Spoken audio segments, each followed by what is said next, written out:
Hi folks, welcome to the Prepared Homestead. This is Travis. Thank you all for stopping by to watch. Doing a little road rocking today in a different spot. Trying out a different road. There's more houses and stuff, but still a good spot. I just came, you can't see it here, but there's a hill back there. Oh my goodness. You can barely walk up the thing, it's so steep. But get your heart racing good. Anyways, so I want to talk about something today that's controversial. Leave it up to me to do something like that. Some of you are going to be, hoorah, this is awesome. And the others are going to be like, you're dangerous. I can't watch you anymore. They're going to flag me and spy on me because I'm watching this kind of content. Let me make it clear. I'm going to give my legal, disclaimer here. I am not now and haven't in the past, but I can't say if I will or will not in the future, advocate violence, uprising, rebellion.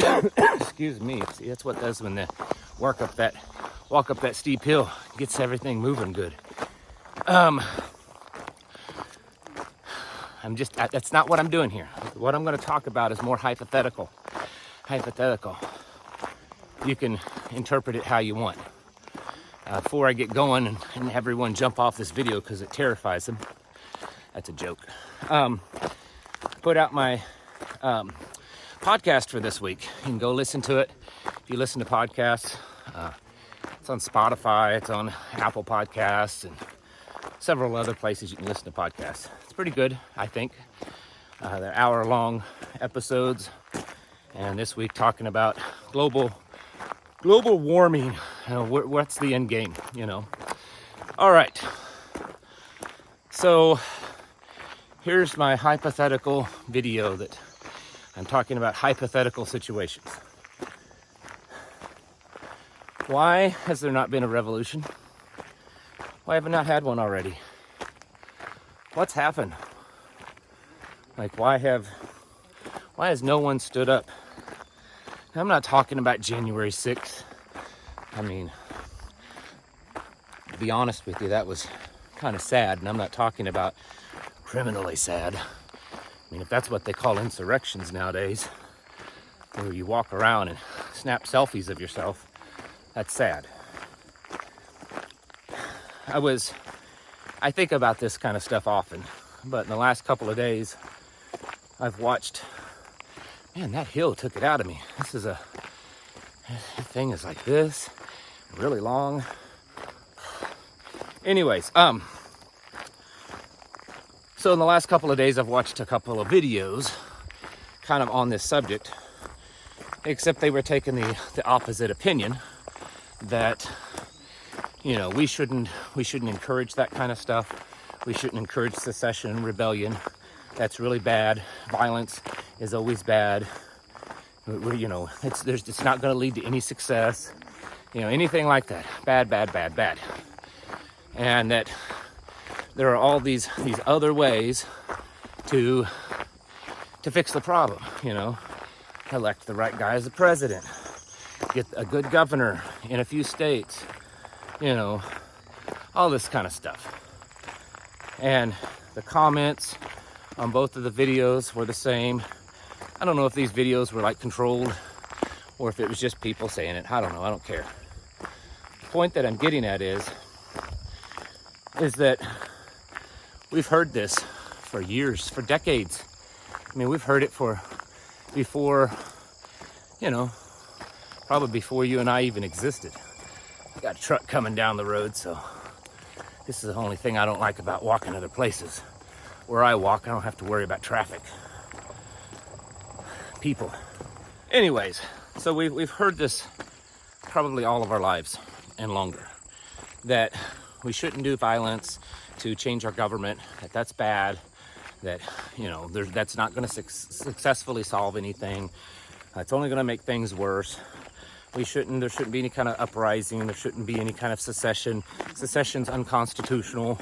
We hear all this kind of stuff. And it's mostly coming from, somewhat conservative people. That's typically what we hear it from people that you and I, or that they themselves would consider patriots. And I question that. Not that they're not I'm questioning their patriotism, but I question why. If you go back and you read our founding fathers, read their writings, their debates, their discussions, nearly all of them were very clearly in favor of revolutions. Thomas Jefferson wrote several times talking about how, and so did George Washington and a few others, that they didn't figure that this nation, this Constitution, would last more than 25, 30 years before there was another revolution and a new Constitution. In fact, they thought it was healthy. They thought that was a good thing. Of course, Thomas Jefferson is famous for his, the Tree of Liberty, and it must be refreshed from time to time by the blood of patriots and tyrants. It is its natural manure. So how did we go from being such a defiant and rebellious nation that stood so firmly on liberty and personal independence and against tyrannical government, that we would be in favor, officially, like creating a government that was in favor of revolution every generation, only to find ourselves in a place where it has the least amount of revolution and protest, quite possibly in the whole world. In fact, in the last few years, we've seen at least as much, maybe more, types of protests from places like Russia and China, places like that.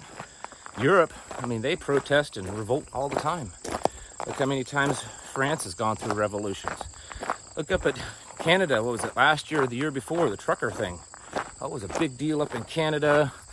Some of them lost a lot. They lost trucks, they lost bank accounts, all kinds of stuff. And it was going to come to America, and it was a little bit, but it fizzled out pretty quickly. We hear all this talk of marches on Washington. We're going to take over. We're going to do this. Nothing ever happens. We hear all this talk of "from my cold, dead hands," and yet they constantly pass new laws and enact new rules by the ATF that restrict your gun rights over and over again. Is there ever going to be a time where we stand up? Are we going to continually convincing ourselves that it's just the wrong thing to do? Revolution is bad. Secession is evil. Are we ever actually going to take a stand and say this is enough? The real men of this country, are they going to stand up and do something about it? Or are we going to just wait until it's too late and then we're totally in survival mode? Got a couple German Shepherds up here. Let's see. I guess one's not, but one's a German Shepherd, one's something else. We'll see how that works. They don't look aggressive. They just like to bark, it looks like.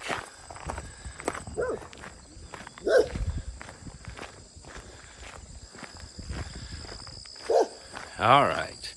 I think he's going to leave us alone. Following behind me there for a second. But anyways, are we going to see it? Are we going to continually convince ourselves that we can fix things with the next election? My goodness, I'm 45 years old. I don't even know how many elections I've seen in my lifetime, at least in my adult lifetime. When's the last one that actually changed anything?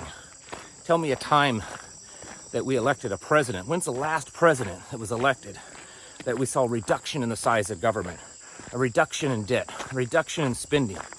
When's the last time we saw a president in office that gave freedoms back to the people that the government stole from them? When's the last time you saw a governor that paraded himself around on a campaign as a patriot and was going to stand up and stick it to the man, only to get elected into office and just be the man? It seems pretty common. And yet, so many people are still saying, no, we can't do anything. No, we can't think that way. We can't do that. We have to just do it the official, legal, political way. I'm not advocating anything, because honestly, there's probably not enough people that's willing to go out there and put it on the line that way. But at the least, you should be preparing for that kind of that level of seriousness. Because what's going to happen, you're going to be a frog cooking in a skillet. Before you know it, it's too late for you to do anything different. It's too late. You've cooked, they got you, they've shot you up, they've stamped you on your forehead, they tattooed it all over you. It's you. They own you at that point. Better start figuring out, I've said this for so many years on this channel, find out where your line in the sand is. You better make it clear, and you better have a plan for when that line's crossed, because I promise you, wherever your line in the sand is, they will step over it. And you better have a plan for what you're going to do when that happens. You need to be prepping up, getting serious. This whole world is, well, I think it's pretty much done for, in my opinion. It's gone downhill so quickly, so much. You know, at what point, when a ship is sinking, do you realize it's too late? It's too gone. There's no way, there's no amount of pumping and bucket dumping that's going to save it. It's past that point of no return. My opinion, we're there. We've been there for a long while. Some of you still gotta jump on board and recognize that, but it's time to get yourselves, your houses in order. Figure out what your plan is. And I'm not advocating stuff. I'm not advocating you go out and do stuff. I'm advocating you to prepare and plan. Work with your local group, your tribe, of what you're going to do to take care of yourselves, to survive, to make it safe, the things that you need to do. Because those days are coming, folks. And if you don't get on board, you're either going to die or you're going to have to run off to the government and live in their big old smart cities in your cage. You know, like Samuel Adams once said, may the chains rest upon you, lightly upon you, and may posterity forget that ye were our countrymen. Get your houses in order.